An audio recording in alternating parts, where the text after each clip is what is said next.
Isang Sir Ed Caluwag. Alam mo akong kape. Ganun.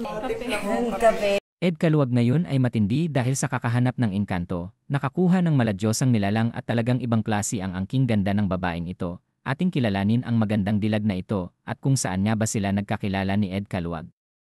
Umiingay nga naman ngayon sa social media ang dating sikat na si Ed Caluwag dahil nga sa kanyang muling paglabas ngayon sa social media ay nakasungkit nga daw siya ng isang diyosa at sa pag-amin pa nga ni Ed Caluwag ay matagal na nga sila ng girlfriend niyang ito na umabot na nga ngayon ng 6 na taong at talagang magtatagal pa nga daw saad nito sa isang panayam sa kanya.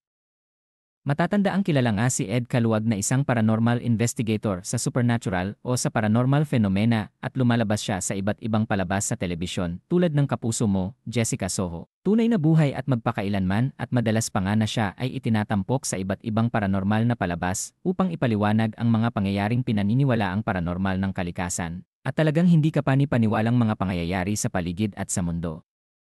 Matagal nga din itong nawala at saad ng mga netizens ay baka lumagay na sa tahimik na buhay si Ed Caluwag at napagod kakahanap ng mga kakaibang mga nilalang. Marami nga ang nag-congratulate sa kanya dahil sa nakahanap nga siya ng diyosa kahit sa kanyang itsurang talagang marami nga ang nagbibigay ng pang-insulto.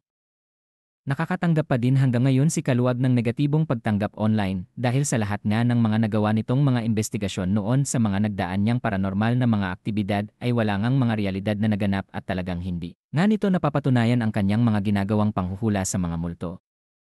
Sa paglabas nga ngayon ni Ed Caluwag atin namang kilalanin ang girlfriend ni Ed Caluwag na talagang hinahangaan ngayon sa social media. Sa isang interview ni Mikey Quintos na itanong kung saan nga sila nagkakilala at sagot ni Caluwag ay nagkakilala sila sa kanilang lugar lang din sa Bulacan at naibahagi nga niyang nakuha nga niya sa pagtitimpla lang ng kape ang pagkaganda-gandang babae na ito na sinang-ayunan naman ng kanyang girlfriend.